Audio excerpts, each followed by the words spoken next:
Russia आणि भारत संबंध एका वेगळ्या उंचीवर गेलेले आहेत. रशिया नेहमीच भारताला समर्थन करत आलेला आहे. मग काश्मीर प्रश्न असेल, पहलगाम हल्ल्यामध्ये दिलेलं समर्थन असेल, त्यानंतर रशिया भारताला शस्त्र विकतो, परंतु त्याचबरोबर आपला शस्त्राचं तंत्रज्ञान देखील हस्तांतरित करतो.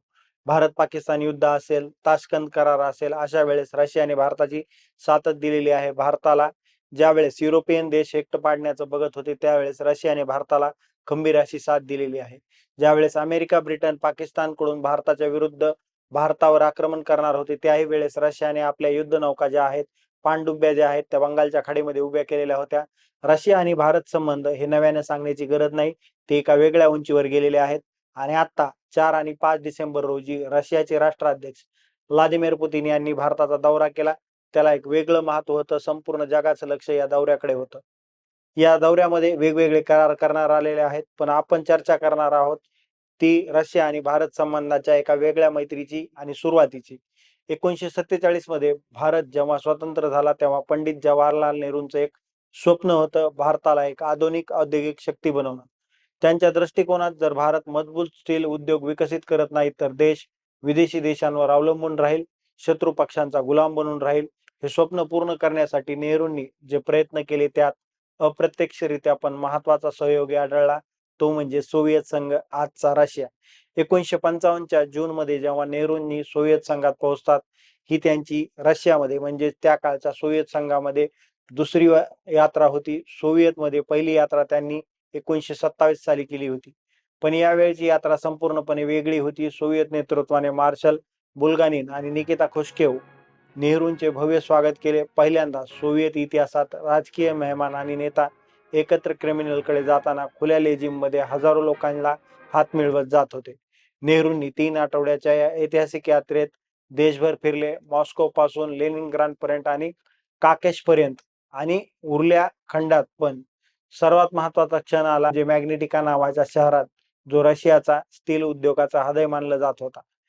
विशाल कारखाने, धुरांची चिमणी आणि औद्योगिक क्रियाकलाप, दुसऱ्या बाजूला आरामदायक इमारती, थिएटर आणि सुविधा. जेव्हा नेहरू पुलावरून गेले, तेव्हा कोणीतरी त्यांना सांगितलं की हे एशिया युरोप सीमा आहे. नेहरूंनी क्षणभर थांबले आणि आरामदायक युरोपचा अर्थ आणि कष्टकरी एशियांचा कटाक्ष लक्षात आला. त्यांनी विचारलं, तुम्हाला काय वाटतं, एशिया हमेशा असेच काम करेल का? रशियाचे अभियंते आणि रशियन तज्ञ ज्यावेळेस भारत सोडून जात होते, हा प्रकल्प सोडून जात होते, त्यावेळेस भारतीय अभियंते आणि भारतीय तज्ञांना त्या ठिकाणी कोणतीही अडचण आली तर ती सोडवता येत होती. एवढा वेळ, एवढं प्रशिक्षण रशियन अभियंते आणि रशियाने भारतासाठी दिलेलं होतं. त्यावेळेस नेहरूंनी 1956 मध्ये एक भाषण दिलं, जिथे त्यांनी मदर इंडस्ट्रीज या शब्दाचा प्रयोग केलेला होता. आपल्याला स्टील बनवायचं आहे, आपल्याला मशीन बनवायची आहे आणि आपल्याला मशीन बनवणारी मशीन बनवायची आहे. हा होता एक क्रांतिकारी विचार. भारतातील पारंपरिक दृष्टिकोन असा होता की लघु सामग्री आणि कंझ्युमर गुड्स बनवा, पण नेहरूंनी या उलट केलं. उद्योग पहिले, मजबूत आधार पहिले आणि द्वितीय पंचवार्षिक योजना म्हणजेच 1956 ते 1961 मध्ये भारत सरकारने संपूर्ण ध्यास जो आहे तो आपला जड उद्योगावर लक्ष केंद्रित केलं. राष्ट्रीय उत्पन्न 25% वर्धन करणे, भिलाई, दुर्गापूर आणि राऊरकेला हे 3 प्रकल्प यामध्ये सहभागी होते. सोव्हिएतांच्या सहकार्याचं कारण काय होतं? रशिया इतक्या उदारतेने भारताला मदत का करू लागला? तर याचं उत्तर होतं शीतयुद्ध. भारत गटनिरपेक्ष होता, आंदोलनाची नेता होता. भारत कोणाच्या पक्षामध्ये नव्हता, अमेरिकेचा गुलाम नव्हता ना रशियाचा. पण रशिया आणि अमेरिका दोन्ही भारताला आपल्या बाजूला खेचू इच्छित होते. सोव्हिएत संघाने भिलाई हे सोव्हिएत उपकार आणि भारत सोव्हिएत मैत्रीचं प्रतीक म्हणून पहिले रुपये रुबल व्यापार प्रणाली, अर्थात भारताला पश्चिमी देशांच्या विदेशी चलनाची चिंता न करता स्वतःच्या रुपयातून सोव्हिएतांना देय देण्यासाठी मदत केली. भिलाई केवळ एक स्टील प्लांट नव्हता, तर हे एक नेहरूंचे आधुनिक भारताचे दृष्टिकोनाचे व्यावहारिक प्रमाण होते. आज 60 वर्षानंतर देखील भिलाई स्टील प्लांट भारताचा सर्वाधिक लाभदायक सार्वजनिक क्षेत्रातील इस्पात उद्योग आहे. त्याने देशभर रेल्वे मार्गांना इस्पात म्हणजेच पोलाद पुरवलेला आहे, पुलांना लोह पुरवलेला आहे, हजार हजार भारतीयांना त्या ठिकाणी काम दिलेलं आहे.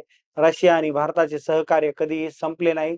आज देखील रशियन तज्ञ आणि अभियंते भिलाई, बोकारो इतर प्लांटांमध्ये काम करत आहेत, मेंटेनन्स करत आहेत आणि त्याचं आधुनिकीकरण देखील करत आहेत. आणि आता रशिया आणि भारत म्हणजेच व्लादिमीर पुतीन यांनी भारत दौरा केलेला आहे आणि त्यामध्ये देखील रुपया रुबल चलनाचा व्यवहार जो आहे तो ठरवलेला आहे. ही माहिती नेमकी कशी वाटली ते आमच्या या युट्यूबच्या कमेंट बॉक्समध्ये कमेंट करून नक्की कळवा. तुम्हाला आणखीन काही माहिती असेल तर ते देखील कमेंट बॉक्समध्ये कमेंट करा आणि आमच्या या युट्यूब चॅनलला सबस्क्राईब करायला विसरू नका.